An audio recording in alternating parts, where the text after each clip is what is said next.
Welcome to the latest episode of the Ride Boundless podcast, where I sit down with renowned movie producer Robert Weston. This episode is brought to you by Ride Clean, a company that provides an eco-friendly cleaning product for your ride. Visit their website at www.rideclean.co. Use promo code RBPodcast for 25% off plus free shipping. But that's not all. Make sure to check out the rideboundless.net website for updates, sponsors, collaborations, and soon-to-be announcing events. Our website is the go-to destination for things related to our podcast and more. Now back to our guest, Robert Weston. We dive into his journey and personal experience in the movie industry, from his start in horror genres to producing comedy, drama, science fiction extravaganzas, and action thrillers. Robert has worked with some of the biggest names in the industry, including Charlize Theron, Christopher Plummer, and Michael Radford, and much, much more. We also explore the art of storytelling, his creative process, and the challenges he faced along the way. You won't want to miss this insightful conversation. Sit back, relax, and enjoy this episode of the Ride Boundless podcast, sponsored by Ride Clean. And don't forget to visit rideboundless.net for more updates and exciting news.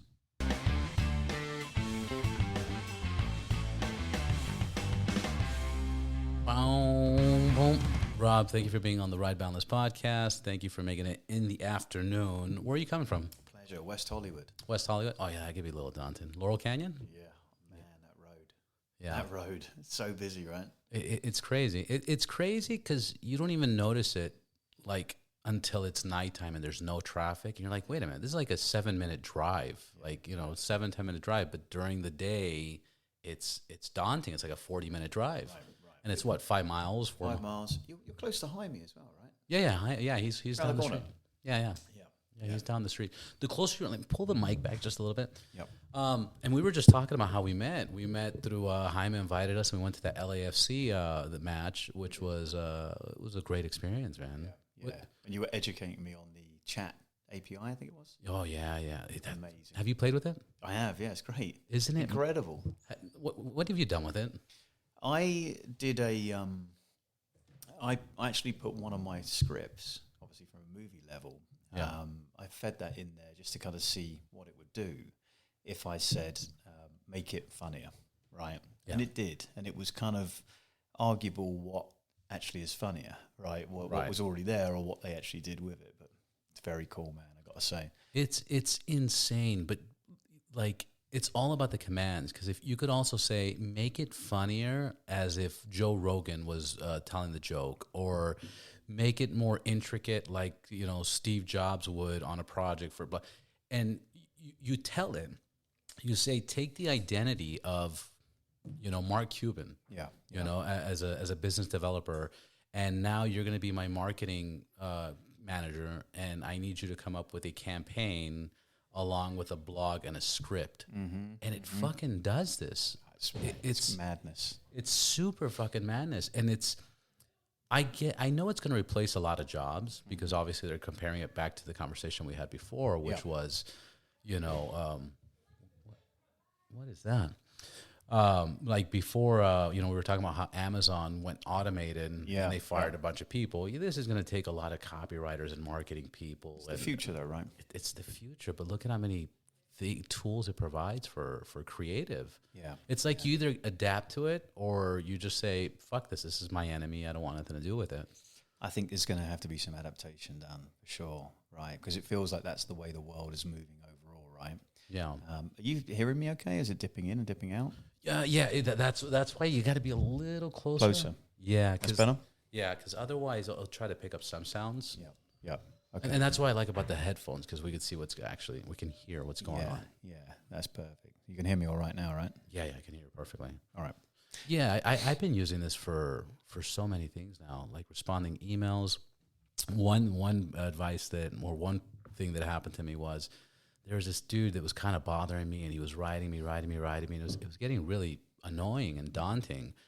And I was like, you need to stop. And they're like, no, you need to respond to us. And I was like, I don't. Anyways, I had an attorney friend. I was like, dude, can you just get this guy off my ass? And he's like, oh man, yeah, I could do it, but it's like I got to type up emails and make phone calls and this, that, $5,000. Right. I was like, $5,000. ChatGPT, I was like, hey, get this guy off my ass. Here's the And it last worked? email. Never heard back. This was like 3-4 months ago. And I was hearing from this person like once a week, and done. Yeah. Done. Like shut down as a citizen of America. You're not complying, blah, blah, blah. Stop. It's beautiful. Yeah. Yeah. Actually, I love that. And one more funny story is I just read an article that the first AI attorney is getting sued by attorneys for practicing law without a license. Oh, how? I love that. Yeah, that must be the software developer getting sued, though, right? How does that work? Yeah, I don't know. That's so cool, though. Great story, man. I mean, I think that's obviously the future, and there's going to be so many pitfalls with it, and so much development which needs to happen to kind of hone these things, right? So they provide.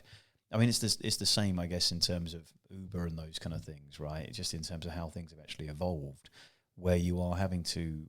Things are changing. The world and the landscape changes, right? Right. And suddenly we're going to be driving electric cars, like we talked about when we were behind me, right? The car drives itself now, things like that. And I think that's the future. It's going to be less of us actually being able to do that physical kind of work, and it's going to be a situation where, from our perspective, you either have to. It's like when you get onto Instagram or Twitter or Facebook, you have to either kind of embrace it, or sometimes you just kind of get left behind, right? And I think that's going to be one of the things with AI, right? I think somehow it's coming and it's going to be here to stay, and we're going to have to get on that train. Otherwise, it's you're going to get left behind, right? Yeah, it's just so impressive how they introduced this in November and how fast it's adapted to everybody's life right now. Like this is the number one thing talked about everywhere. Yeah. Every social media post, every news article, has something with Trump's getting arrested and ChatGPT. Yeah. That's like, and then Biden fell again or whatever. Yeah. But I don't know. I just paid like $100 just for. It was like 1,000 commands to tell ChatGPT on how to write stuff. And it's you could say it has a mode called Dan, and Dan stands for like it's ChatGPT's evil brother comes out. Right. The dark side, right? The dark side. And you could start writing. Like there's so many movie ideas. So good. Yeah, they're like I was reading about your history and your films and stuff, which we'll get into, but like you could write totally a fucking movie about this. Yeah, it sounds like a horror film straight away, right? Straight out. Yeah. Straight out. And how fast it's learning. And then once they create machines and the machines start. There was a piece of artwork, since I have this artwork and we're talking about this. There was a piece of artwork, I forgot what it was called, but it was a machine that they created with a certain amount of oil to function. Right. Okay? But the machine, the creator created the machine with a leak. So it's leaking oil. But the robot knows it's leaking oil, and it has it's like an excavator, and it's grabbing the oil to like refill to live, because it knows that if it runs out of oil, it's done. That's very cool, right? Yeah. It's very cool. But it's sad because you're like fuck, this thing's fighting to survive. Like it's constantly like, and obviously the oil gets further and further, and they can't get it to where they want it to be. It's kind of, but it's beautiful and sad. Yeah. I mean, it's beautiful because it's just a machine. Like, get over it, guys.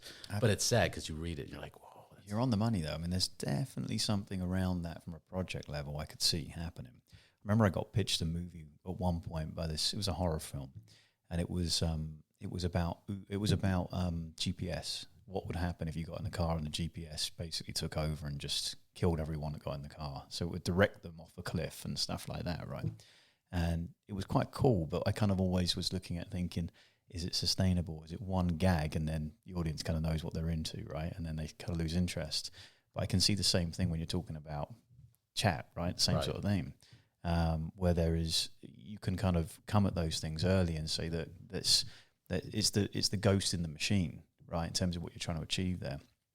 But this is the world we're getting into: robots and and self-driving cars, and that's the world. And as I said, you just got to get into it. I mean, you see this stuff on YouTube with the flying guys and these days over in Dubai and flying policemen and stuff. That's just nuts, man, in terms of the way the world's moving. But that's technology, right? It's just crazy these days. Yeah, it's wild. I got a one-liner movie idea that I've had this thing forever. But again, it was I had a buddy of mine. He makes films. He's like, but then what happens in the movie, Robert? Right? Yeah. But I've always been, and this I've been hanging on to this for like 15 years. But it's like opening scene, New York.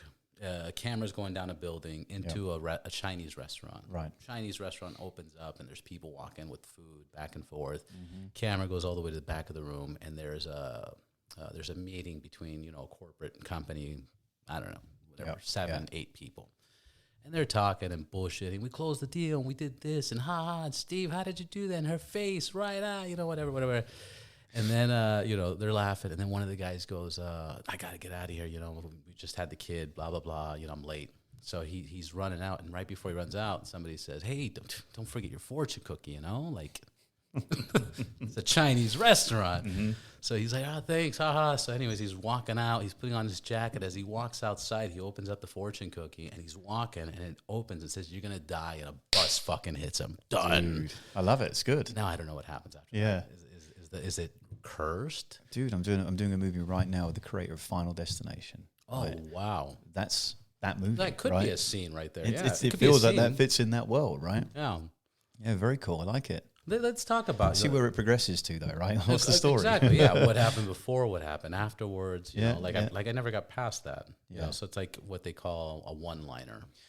Yeah, but those are the acorns where projects develop from, right? In terms of the way I look at projects is when I get given something, or if it's from my genesis, I always have to look at it, and there has to be something which I'm attracted to, or I jump into, and it can be an idea like that, concept like that, or a scene like that. But I have to be able to visualize the trailer, and I have to be able to visualize the poster, right?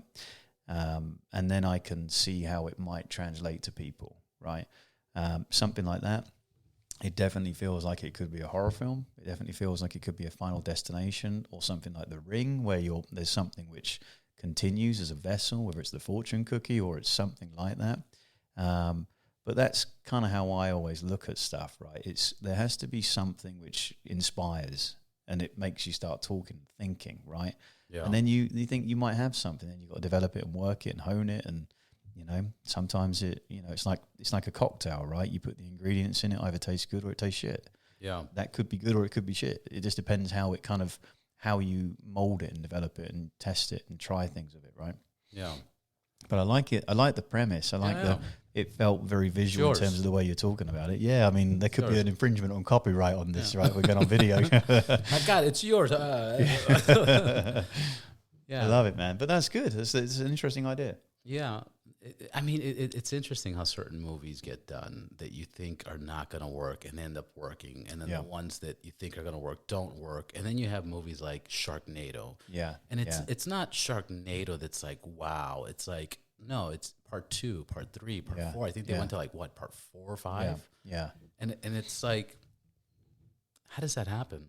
And the thing with movies like that is they're so bad, they're good, right? And the audience knows what they're kind of getting into in terms of they're in on the joke. I went to a screening, probably about maybe a month ago. I don't know if I told you about this. And it was a Winnie the Pooh movie, right? Did I tell you about this? And it was a Winnie the Pooh movie. And the reason I went to it is I know the cinematographer, and he was like a guy from the UK, and he was in town. He said that we're premiering this film. And we made this film for nothing, right? 50 grand they made this movie for, which is insane, right? Yeah. What you can do. That's a YouTube video. It's just insane. They shot it in 8 days, and they were talking to the crowd at the beginning. It was like a special screening I went to. And they opened the whole thing up by saying, hey guys, want to introduce you to the film. It's called Blood and Honey, Winnie the Pooh, I think it's called. And we made this movie for 8 days. It's not very good, but just go with it because it only cost us 50 grand. That was their opening pitch. The whole crowd laughed, and it was almost like you were in on the joke, right? When it went to a slightly cornier area, or you realised there's probably a plot hole. They didn't have enough days to shoot that or cover that. The audience laughed, and I think they opened in Mexico. Did like a 1.5 million in the first week. It was number 2 at the box office here in the US. Blood and Honey. Blood and Honey. And I was like, wow, See, when I started in horror, so I know that genre very well. Yeah, I was gonna say, real quick, you did horror, thrillers, comedy, drama, and action. You've done them all. I did them all. You started in horror. The first film I was going to do was so I when I went to film school, I kind of realized quite quickly it was one of those things where everyone goes to film school and everyone wants to be a director. That's kind of what happens. You go there and you think you're going to be the next Steven Spielberg. The reality is we all do different things. We have to figure out what works best for us and our skill set. For me, I didn't know I wanted to be a producer. Someone had to point that out to me. It was like, your best skill set, you should be a producer. So I kind of fell into that. But whilst I was at film school, they gave us kind of carte blanche on equipment, right? So you could take their equipment out and shoot stuff, et cetera, et cetera. So I would take their equipment and go and shoot videos, like corporate videos and branded content stuff, it's called now, or music promos, and started to make some money kind of doing that. And was almost self-teaching myself, because on the course you didn't really learn how to produce. You were kind of just learning everything but that, right? French New Wave cinema and all this kind of stuff. And I kind of came to the conclusion that for me, I could do that stuff. I could learn about that stuff in my own time. But what I really need to know was how to produce, how to do things, right? Right. So the first film I was going to do, so on the back of that, I raised some money from my own promos, and I put it into music promos and corporates. I put it into launching my production company. And the first film I was going to do was a movie called Where Love Reigns, right? Which is probably not on your research, right? It is actually. It? Yeah. It is, right? So that was the first one I was going to do. And it was about Sigmund Freud and Carl Jung. It was psychoanalysis. And get this, as a baptism of fire, right? It was Martin Scorsese. It was Keira Knightley, Alan Rickman. I got that. It was bonkers.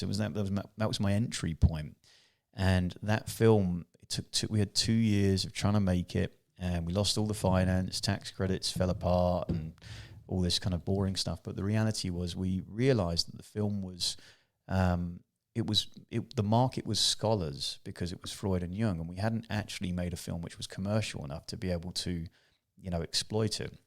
So that film died a death. We didn't finish it, never got done. It was just developed, and then we just ended the thing. We ran out of money. The option. That's crazy that happens. Yeah, we spent 150 grand. We raised, shot a teaser at Ealing Studios, flew the actresses over. A great actress, Sarah Gadden from Canada, super talented, and Douglas Henshaw from the UK. Shot this teaser. We took it out, tried to sell it. We had a girl called Reiko Bradley, fantastic sales agent, who just sold Monster. With Charlize Theron, which had won the Oscar, so that everything was lined up, right? Yeah. And then we just couldn't get it over the line. Every time we got closer, financing fell apart, or we lost Keira Knightley, and this thing would kind of continually happen. And the option was like, I don't know what we were spending. It was like 20 grand every 6 months, and the option payment was coming up again.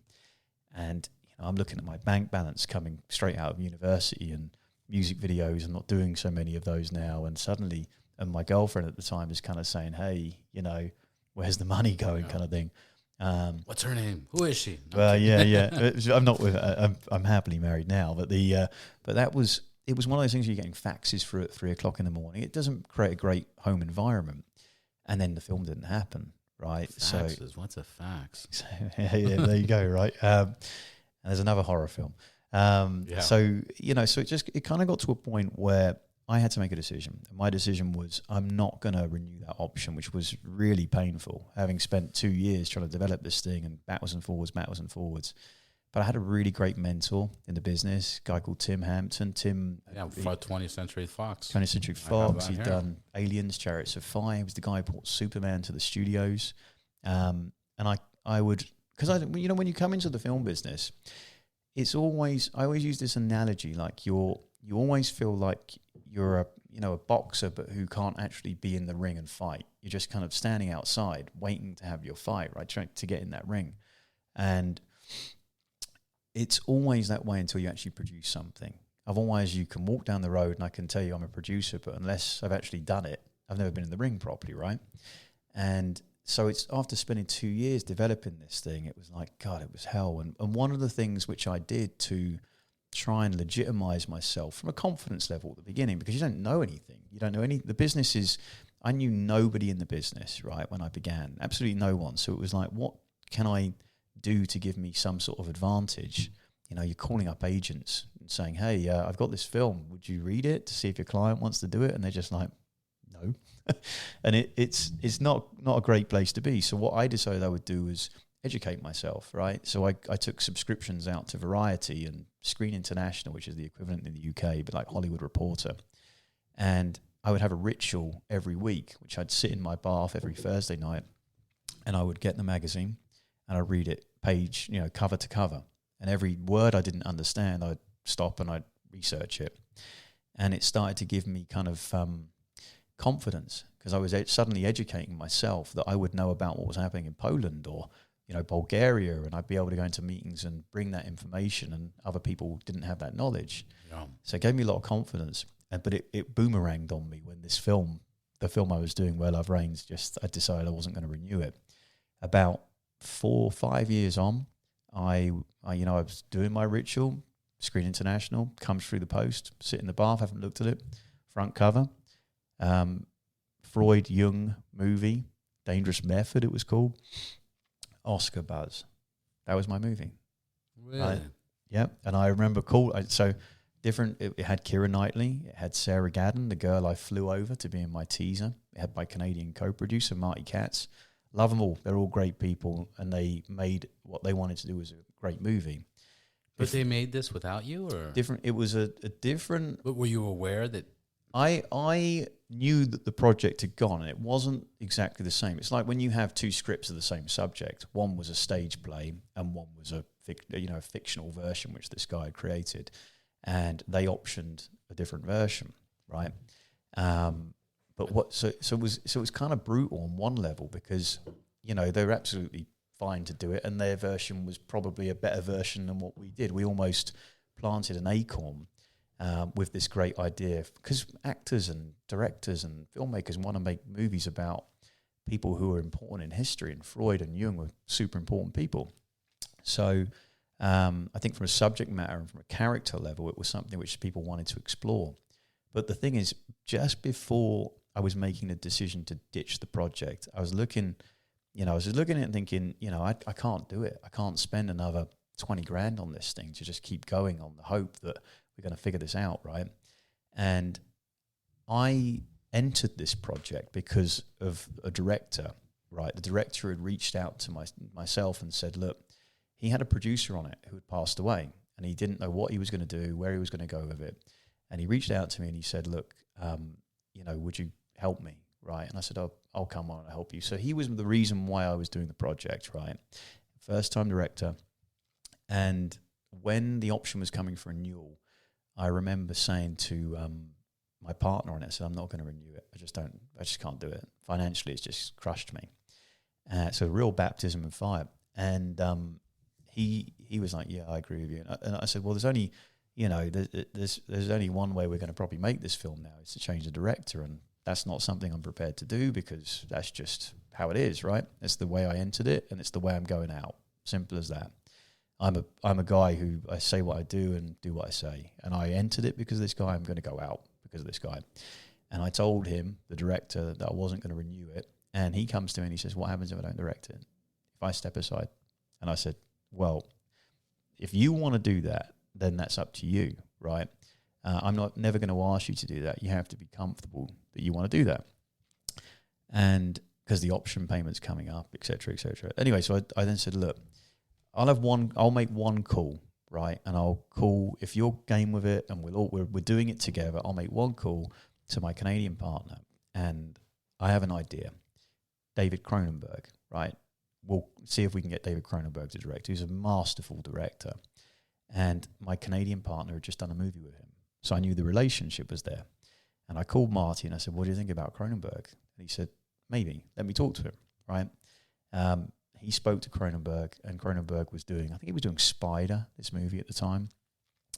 And Cronenberg came back and was like, look, yeah, I like the sound of the project, but I'm not available for like 4 years or something like that. And for me, it was like, we're done, right? That was it, we're done. So when the film, this other version of the movie got made, A Dangerous Method, director was David Cronenberg, right? The lead actor was, the lead actress was Keira Knightley.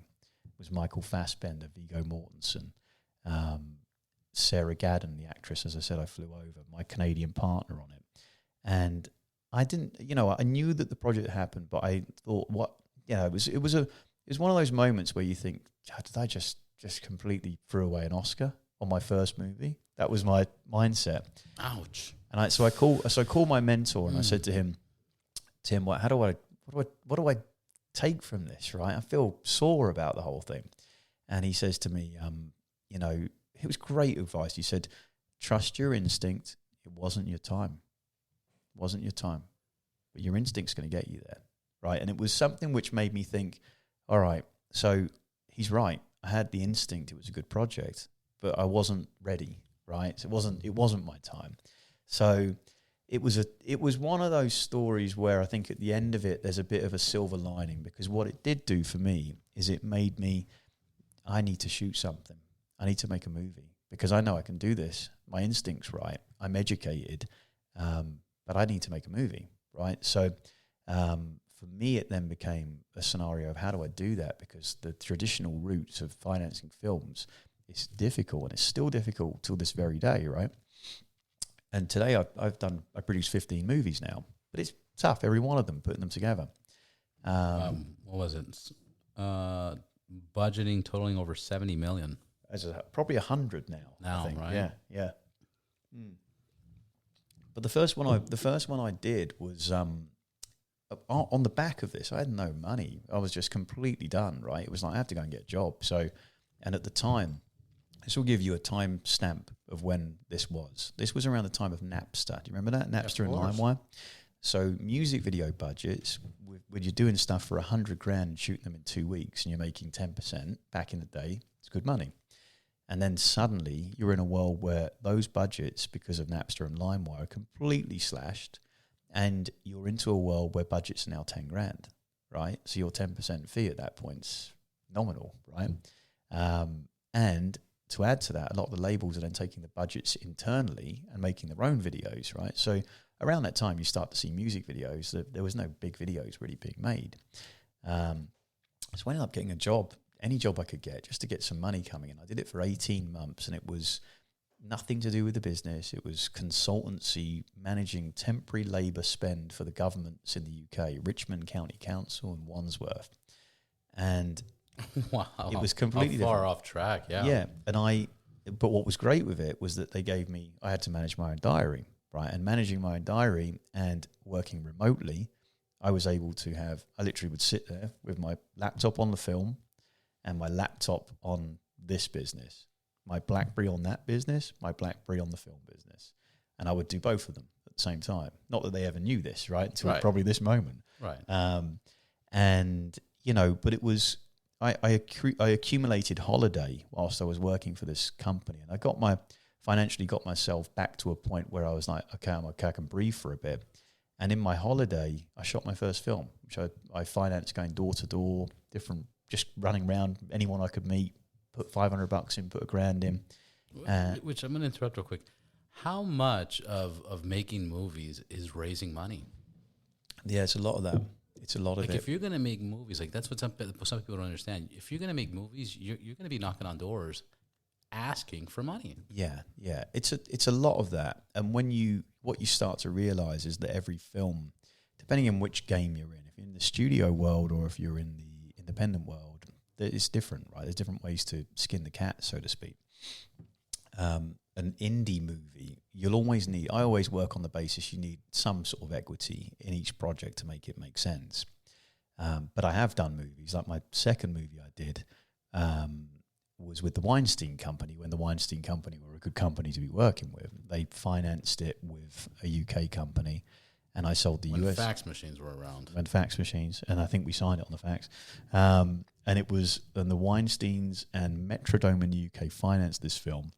And my partners and I, the two directors and myself and all the crew, basically any profit was ours, right? So every single territory we sold outside of the UK and the US was profit to the filmmakers, which was great. We had a sales agent selling the movie from a commission stance, which was quite aggressive, but we were making money on the territories, right? So the thing for me is I didn't enter the film business to make horror films, right? And I did that because at the time it was the best way to enter the business. It was the easiest way to shoot something which was cost effective, and probably you could look at it on the basis of maybe there was an upside for investors to potentially go and make the next Texas Chainsaw Massacre. That was my kind of, my plan with it, right? And what started to happen was I started to get a reputation in the UK as the go-to horror producer, which I was telling Jaime about 2 days ago, right? Oh. And people don't know it. And oh, you didn't know that about you, right? And I said, yeah, because I did my best to not be that, right? I wanted to. Because you might be trapped in that forever. Right, and I didn't really want to do that. I felt like I had a lot of stories I wanted to tell, which, for me, I don't care what the genre is. I don't care if it's horror or it's thriller or it's action. I just want to tell great stories, right? And I felt like I was, not saying getting typecast, but I was not liking that reputation quite so much. I think my first 6 movies were horror, and it was starting to be, this is the guy, right? Now I look at Jason Blum and I think, could have done that, right? Yeah. But equally, I couldn't have been further from it when I came here. The first film I did when I came to LA was Elsa and Fred, which was a Latin American, I think it was an Argentinian movie, which we remade. Beautiful movie about 2 people coming to the end of their lives, and it's about you're never too old to fall in love, right? And that was Shirley MacLaine and Christopher Plummer, and Jaime was in that movie. Really? Right? I got to check that one out. Yeah, so I couldn't have gone further away from it at that point. But as I said, for me, man, it's just simply about I want to make great movies, great stories, things which 20 years, 30 years' time, we still talk about it over a beer, right? That's the objective. Yeah. What's your favorite movie of all time? What's your favorite movie that you've made, and what's your favorite movie in general? I would say on the favorite movie thing, it always comes down to what frame of mind you're in, right? Yeah. If you're having a bad time, I'd throw The Shawshank Redemption on because I just think it's a movie about hope. It's pretty fucking, It's great. The first film I saw in the cinema is very special to me, Back to the Future, right? Yeah. It's so funny. I was at this Oscars breakfast, probably a few weeks back, and they asked that question to all the producers who were up for Best Picture. And what you start to see is now a younger generation's coming in. I'm 44 now, right? The younger generation is coming in. Our reference points are now things like The Goonies, Back to the Future, right? They're the reasons why we started making movies. And Back to the Future is something which, because it was the first film I saw in the cinema and I was, 6 or 7 years old, it really resonated with me. It made me feel this is magic, right? And wanted me, and I didn't even realize it, but it inspired me to, take camcorders and go and shoot stuff in car parks and stuff like that with my friends. And dude, it's gone full circle right now because I have a project which I'm developing called Great Scott, which is a homage to Back to the Future, right? And we're so privileged because Bob Gale, the co-creator of Back to the Future, is a big supporter of the movie. Loves the project, thinks it's going to be the perfect accompaniment to the brand because there's never going to be another Back to the Future. And it's been a real big supporter, liking what we're trying to do with it. It's kind of like a Blinded by the Light, if you ever saw that, about the kid who finds Bruce Springsteen, and it changes his life in the UK. It's a beautiful movie. And we're trying to do something with that movie, which is, it homages, and as Bob says, is a love letter to Back to the Future, but it's about a kid in society who doesn't fit in. And in 1985, it's a different era where you don't watch a film day and date, right? And day and date in the film business means that it gets released in the same place, the same time in every country, right? Which was originally bought out to stop piracy and online piracy and things like that. But back in 1985, that wasn't the case. So in the US, in July, I think it was, Back to the Future got released. And it didn't get released till the end of the year in the UK. Was it in what year?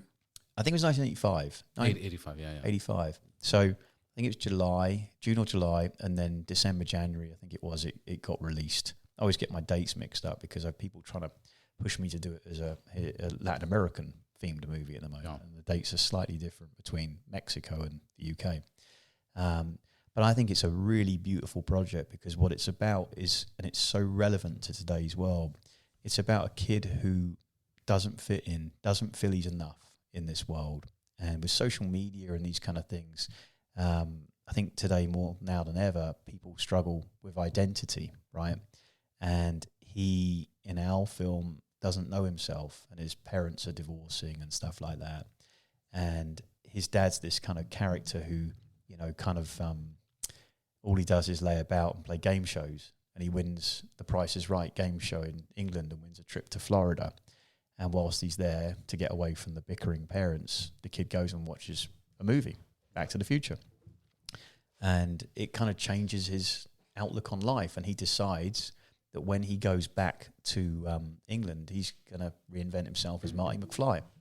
So that's what he does. So, and it becomes I think a journey for him of discovery where he starts to realize that, you know, he doesn't need the McFly thing becomes like a cloak, right? Of this is who I can be and I can be accepted. A bit like in Back to the Future where McFly becomes Calvin Klein. It's the same sort of thing, right? And he, but he has to realize along the way that he's enough just as he is, right? Yeah. And I love those kind of movies because for me they're things which it's really important to try and make stuff which people can identify with, right? Relate to. Yeah. They can identify in a good story. You know, the big problem right now with these movies, it seems like there's no story. A perfect example, when I watched the newest Superman, Man of Steel, the first one, all these graphics and all this laser, I fell asleep. I think it's the first time I fell asleep in a movie theater. I've never fallen asleep in a movie theater. Yeah. And I was like, how fucking boring was this movie? This movie was he was a cool Superman, you know. He's one of the buffest British dudes I've ever seen in my life, right? You know, it's a good Superman, it's good graphics, but the story just wasn't there. Yeah. Then you look at the old Superman movies, and it's like the graphics were shit. Yeah. They were dog shit. Yeah. Somebody was moving. But they're classics, right? They're classic. But the storylines were so fucking amazing. Yeah. You know, another famous, example is the first Jaws. Yeah.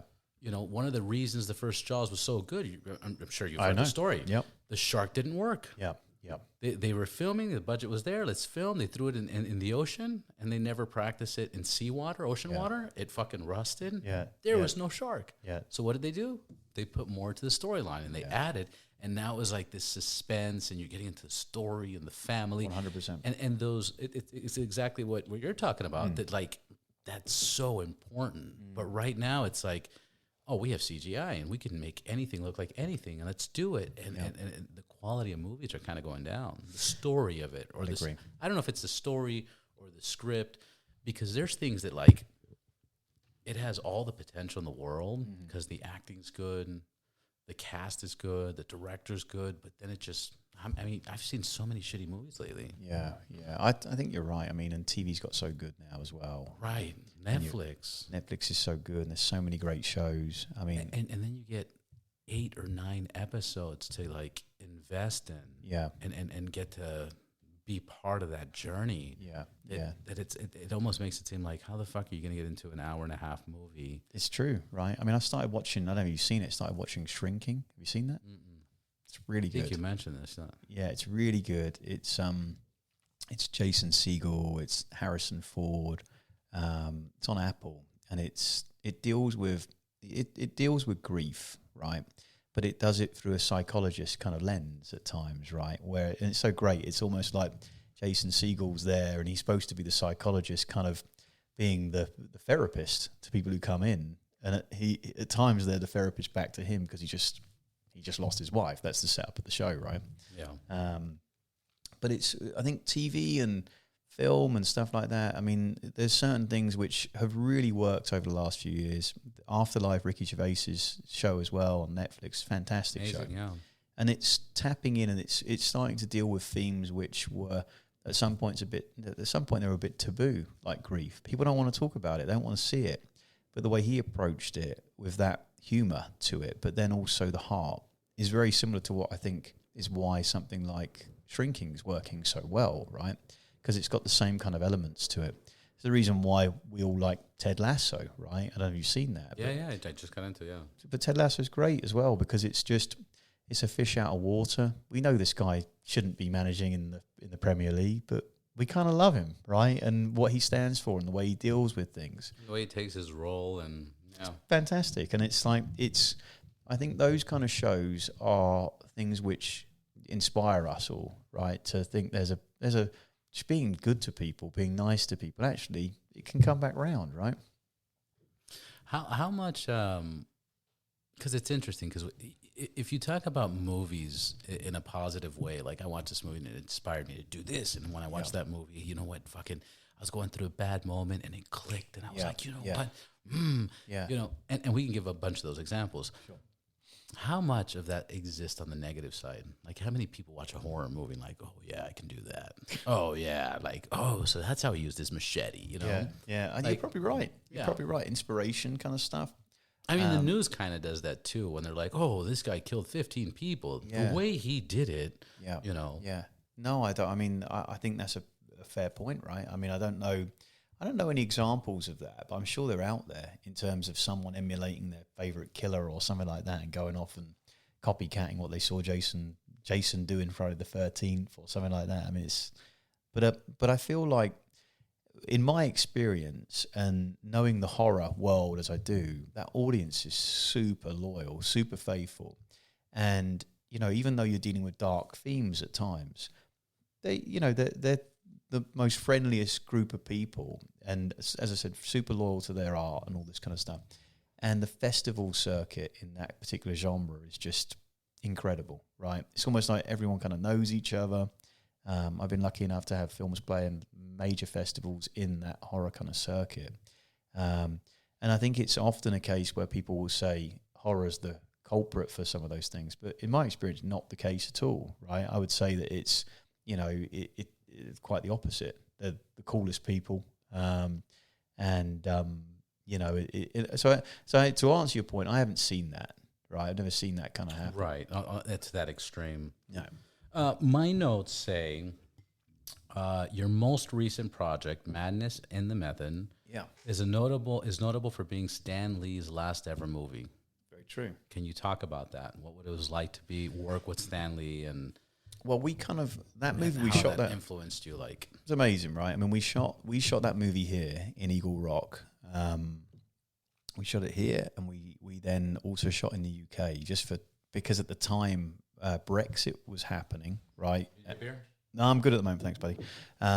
The aftermath of Brexit was going on. So what happened was currency had crashed. So for us, our financing was in dollars. Going back to your investment situation, we had to decide, how do we do this? So we came up with the kind of concept to shoot LA, right? Because the whole movie's set in LA, and establish this is an LA world, and then go and shoot. I think we shot like 25 days in the UK, right? And doubling in January and February in very cold England for Los Angeles, which we kind of pulled it off, which was a bit of a battle.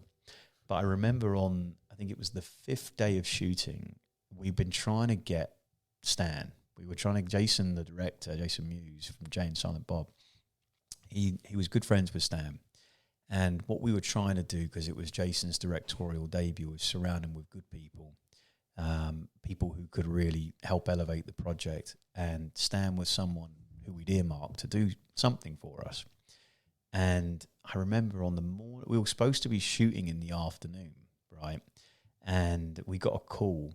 Stan just from nowhere calls Jason and says, yeah, I can do something for you now. Okay, great. Now. Yeah. Right. So it's like, we're like, okay, it's like 9 o'clock in the morning. All the crew just shot a night shoot the night before. Then no one's going to want to come and shoot this. Yeah. So fuck that. Everybody get over there. Yeah. So I called Charles, who was my line producer, and I said, look, we got a code red situation here. Stan wants to shoot now. And Charles was like, it's Stan Lee, right?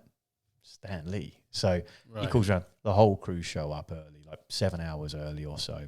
Straight away, fantastic, all there on point. Now, the next problem is we didn't have any scenes for him, and he wasn't in the script. So we had to write the script as we're driving over his scenes for this cameo in the movie. God. It was bonkers, and he shot his scenes, and then he did this. It was incredible. So he shoots his stuff. He knows his line, gets his line, says his things, and then he says, "Look, I have to go because I have to go back. I have to go now and spend some time with my wife because we have this ritual. I think it was every dinner or every lunch or every dinner he never missed. So he had to go back to go and spend lunch or dinner with her. I forget what it was at the time. But it was an insight into a man who, even though he's incredibly successful, still had this rock solid foundation behind him where he realized, I'm going to go and do what I'm going to do, and I'm going to go and do it for a guy I like. At whatever age he was, 88 at the time. He respected Jason. He respected Jason. He'd known Jay for a long time. And I think he'd seen Jay go through, he had a lot of troubles with well publicized in terms of addiction, Jason. And I think Stan had seen this kid kind of grow and seen what he'd been through and wanted to be there, right, to help him on this moment, which was his directorial debut, which for me was just badass, right? For someone that age to come and do that, incredible. And, it's one of those things, you put the calls into people, you don't think they're going to come back to you. This guy called back. Yeah, I can do it right now. And for you, Jay. He comes and does it, and then he leaves to go and spend time with his wife. I mean, incredible, right? And it was like, yeah, I do that every day. Go and spend, I think it was lunch or dinner. I think it was dinner. Dinner time, I always spend it with my wife every day, no matter where I am. Whether she'll be with me or... That's so amazing. It's amazing, man. And it tells you, I think, that there's a lot of people out there and they'll talk about how you should live your life and things like that. I mean, that guy had been there and he'd done it and he was super successful. He was Mr. Marvel. And he was still there for his friends and there for his wife. Amazing, right? How much of that do you think is it's his character because it's his character versus he's a man from like a different time, like back in those days, like you said, he was 88. Back in his 20s, 30s, 40s, like people didn't have anything else except for their word. So like how much would you say would it be that versus this guy was like that period? I think from what I felt was that he had a great value system, which obviously had been instilled in him, which I think is also always crucial to anyone who's going to be successful in terms of being able to, kind of put that extra work in, right? Work when other people don't want to work, but also be able to have that balance of that good system behind him. I feel like he had the right, I think time is key, like you talk about. No internet, no distractions, focus on the things he really wanted to focus on. Great support system, someone who probably was behind him, family, all the way. Parents, people present, guiding them. And value, and everything you hear about him is that, as I said, that value system which was instilled in him and what he wanted to do and how he wanted to do it and the work ethic he had. But it's just, he got that balance right. Somehow it was perfect for him, right? When you last saw him, how long was it before he passed? Not long. As the last movie he ever shot. I don't think like a year or two. Yeah, I think it was probably a year. Because he was going to go and do Jay and Silent Bob. What a loss. Yeah, and then that kind of that would have been the last movie he did, but he didn't. He passed away, or he was too weak, I think, at the time to do it. Sadly. But yeah, I mean, the guy's. He lived a great life. He lived a great life, and he left a great legacy. So, like, he did, yeah, and we're still appreciating that to this very day, right? Now, let's see. You've produced multiple independent movies and budgeted a total of 70, now roughly 100 million. Yeah. How do you approach budgeting for your projects, and what strategies do you use to ensure that your films will both be commercially successful and artistically successful? Well, I mean, from a financing level, one of the things you want to do on projects a lot of the time is you want to try and gauge market as you develop it, right? So what we have, and we have in the film business, things like the Cannes Film Festival, which people will know about, but part of that Cannes Film Festival is the Cannes market, right? Where sales agents who are a bit like a crude example, they're a bit like real estate agents selling or showing the property, right? But what they're doing is they're showing the film, right? And sometimes that's a film which hasn't been made and they're trying to pre-sell it. Sometimes it's a film which has been finished. What I try to do on my projects is I try to go step by step. And my first step is once I have before I even really work on the script too much, I already have an idea from a genre level what it is and how, as I said to you, I understand what the trailer and the poster will probably look like for this piece. And then I'll look to try and find good sales partners who are going to help me gauge the market for a project like this. Should I put Tom Cruise in it or Carl Urban in it, right, or whoever? And with them, I'll be able to then start to reverse engineer how the project is going to work for the market to ensure that it's actually something which is going to be financeable, firstly. Which is half the battle, but secondly, has the best chance possible to recoup money for any investment which is in, right? Those two things are obviously crucial. And it's a real balance because in order to do that, often in the independent world, you're looking at budgets and you're thinking, I've got X actor in this who's going to charge X amount of money, right? And the more money they charge, often, unless the market responds in a positive way to them, it's the film will have to cost less money to actually shoot it. You have what we call the above the line, which is what the talent kind of gets paid from. And then you have the below the line, which is what the production costs, right? In terms of how much, if you and I were in a movie compared to Tom Cruise and whoever, it's a different matrix, right? So I always look at it and I want the films to, I had a call. I remember having a call on a project with Jean-Claude Van Damme, and Van Damme says to me, he reads a script which I send him, and the agent had told me, he doesn't, he probably won't give you any notes, but if he likes it, you'll know, right? Yeah. So I get on the call, and he's got notes. I'm like, I wasn't prepared for this at all, right? You told me you didn't have any notes, and anyway, so he's got notes, and in one of his notes, which was fantastic, he said, Rob, there's too many action scenes in this movie, right? And this is a movie called Death Penalty. It's like a prison escape movie through the desert, right? It's about the last 7 guys on death row and they escape, and these bounty hunters go after them. And there's this rogue sheriff who's decided today's the day he's going to commit suicide, finds this kind of prison bus, and becomes like a dog in the bone. And it's a 3-way run and chase through the desert. Very cool popcorn movie, Mad Max meets Con Air, that kind of thing. JC reads it and he's like, there's too many action scenes, right? You're not going to be able to afford to do them well. And it was really interesting listening to him because he was like, this circles back to your point about financing versus creativity, right? It taught me a lot because it was like, this guy's been there and he's done it. And he's been a big star in, the other side of the camera.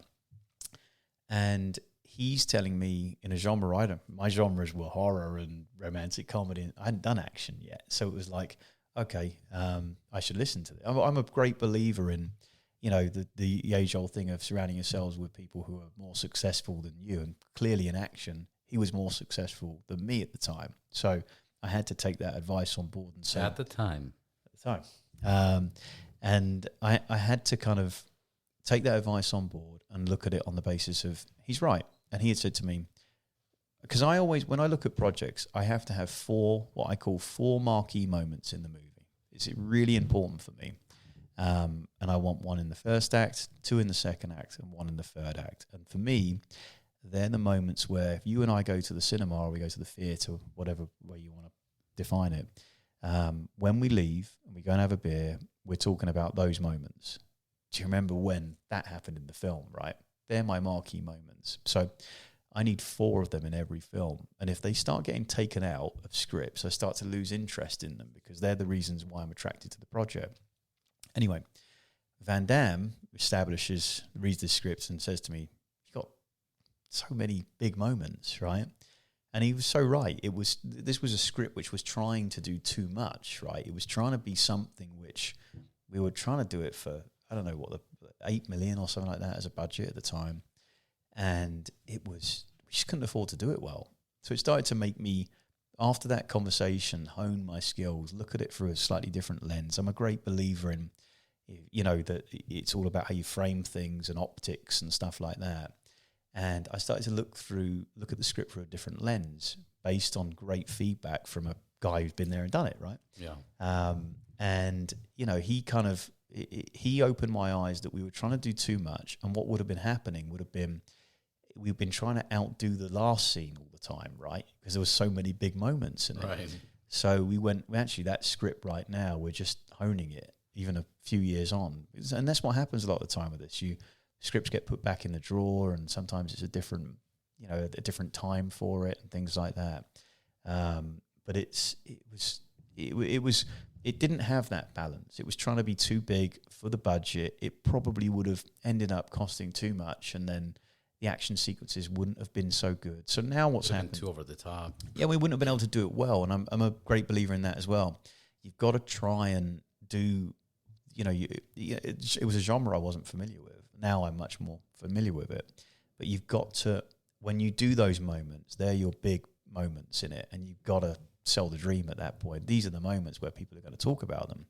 So now that script is much more refined, right? And we're still honing it to a point where there's less big moments, and we're spending more time with, using your Jaws analogy, right? Character, right?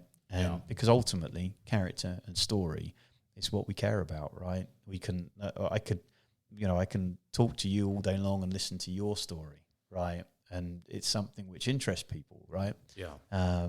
So character and story are everything. And I think that's the thing where how I'm looking at my stuff. COVID was a big reset for me. I was looking at my projects, and it was one of those kind of moments where, I'm one of those guys who I wake up and I have these reminders on my phone. And every morning, one of the things which I see every morning on my phone is, why are you doing these projects, right? And it's one of those things which makes me think, why am I investing my time in this, right? It has to be something which I feel can go and do something. And I felt like some of the projects which I was doing prior to COVID, some were more money driven and some were creative in terms of really what I wanted to do. And now I'm in a position where everything I want to do it's got to have a purpose. It's got to have something, I think, thematically where an audience is going to identify with it. Because that's where I think you make something which can be important.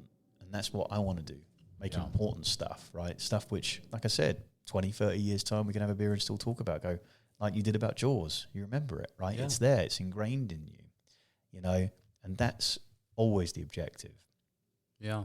Yeah, I'll never forget a movie like that. I mean, the times are different, For this movie, would you consider, like, the two things that I would, like, brainstorm is, one, would you just make it into two parts, kind of like a Kill Bill, where it's, like, maybe two movies is an idea? It's so funny because we actually started to develop it during COVID as a series. We thought it had a lot to it. Series, yeah.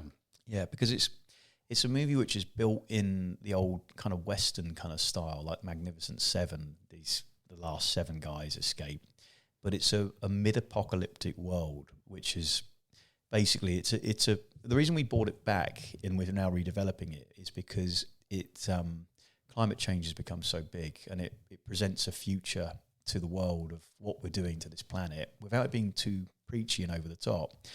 It's one of those things where thematically the whole movie's about second chances, and it presents a world where California is now just a desert dust bowl. The whole world is gone, right?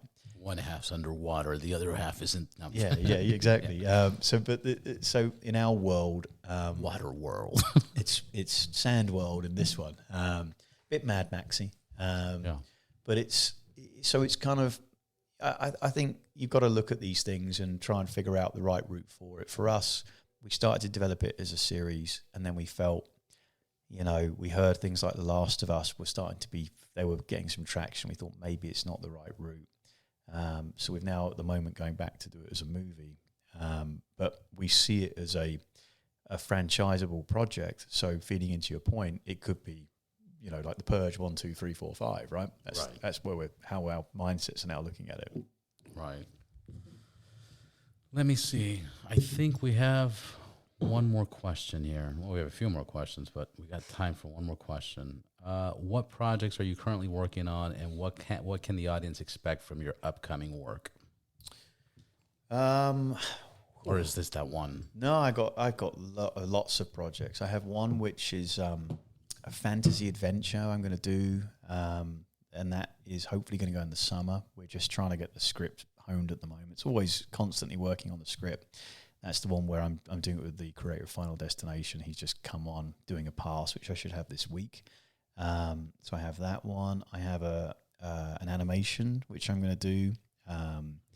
We have, a lot of big names attached to it, which I can't get into too much detail what they are. But that's basically an animation in the world of South Park, that kind of Sausage Party, that kind of adult animation about this kind of loser character who has to go and save the world and is completely ill-equipped to do so. And that's based on a very successful YouTube channel. So I have that one. I have a best-selling book out the UK, which is a romantic comedy I'm looking to do.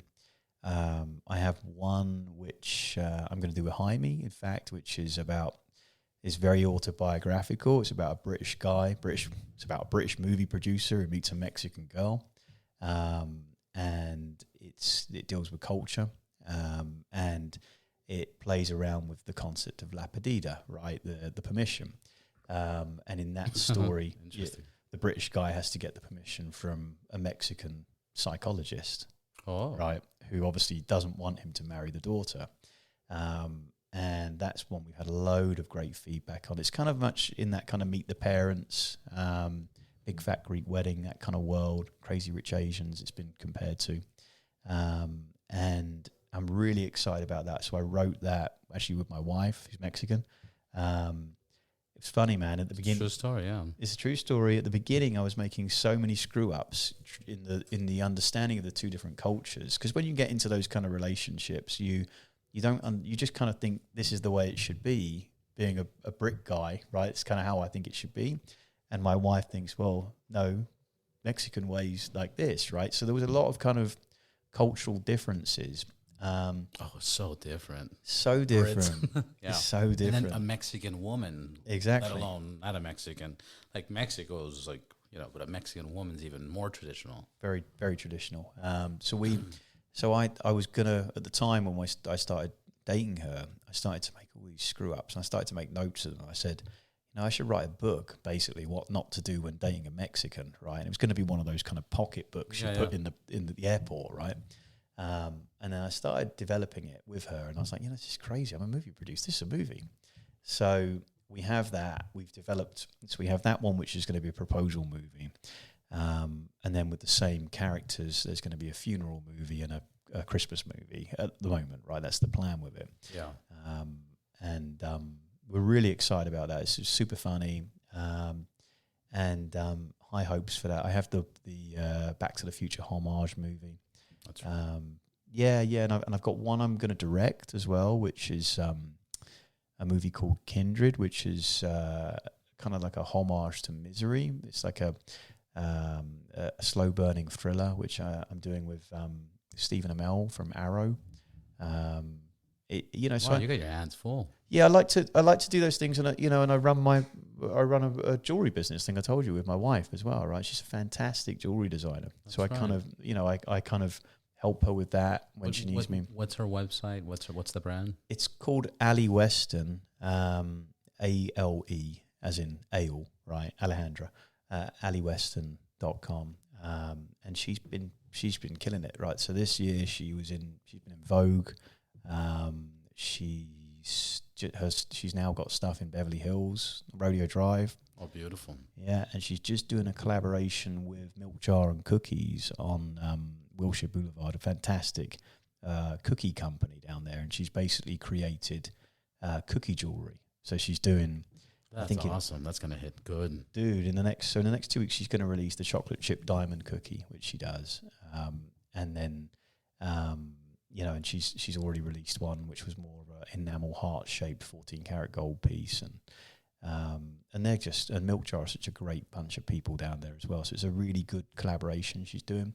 So I kind of help her on that sort of things as well, with whatever knowledge I can give from a jewelry perspective, which is not my kind of world. Not your cup of tea.